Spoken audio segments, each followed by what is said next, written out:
যখন পড়বে না মোর পায়ের চিহ্ন এই বাটে।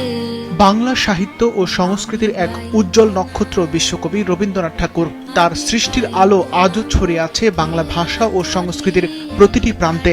জমিদারের কাজে দীর্ঘ সময় কুষ্টিয়ার শিলাইদহে সময় কাটান কবি।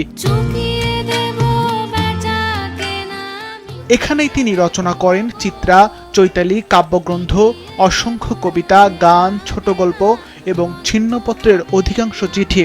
আজ তার 85তম প্রয়াণ দিবসে কুষ্টিয়া শিলাইদহ রবীন্দ্র কুঠিবাড়িতে আয়োজন করা হয় নানা অনুষ্ঠানের। 3 দিন ব্যাপী জনবাসিকের মতোই যদি প্রণয়ন দিবসেও করা হইতো তাহলে অনেক ভালো হইতো। ঢাকা থেকে আসি, প্রথম এই আসলাম এই কুঠিবাড়িতে। এখানে আমার খুব ভালো লাগছে। আমরা অনেক সকাল 11টায় কুঠিবাড়ি প্রাঙ্গণে কবি ভাস্কর্যে পুষ্প অর্পণের মধ্য দিয়ে শুরু হয় মূল অনুষ্ঠানের। প্রতি বছর যে থাকে, এইবারও আমাদের এখানে অনুষ্ঠান পরিচালিত হবে। উপজেলা প্রশাসন থেকে তো করা হচ্ছে।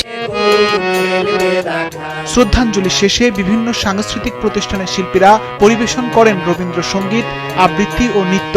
কবির সাহিত্য, দর্শন ও মানবিক চেতনা নতুন প্রজন্মের কাছে পৌঁছে দিতে এমন আয়োজনের গুরুত্ব তুলে ধরেন উপস্থিত বক্তারা। স্থানীয় শিল্পীদের নিয়ে আমরা বিভিন্ন তার রচিত গান এবং নৃত্য পরিবেশনের মাধ্যমে আমরা আজকের এই অনুষ্ঠানটি অনুষ্ঠিত করেছি।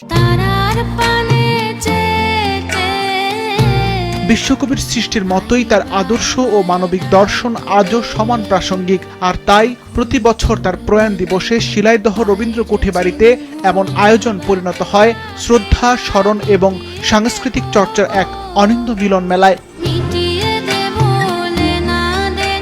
সিফাত রহমান, মাছরাঙ্গা, নিউজ ডেস্ক।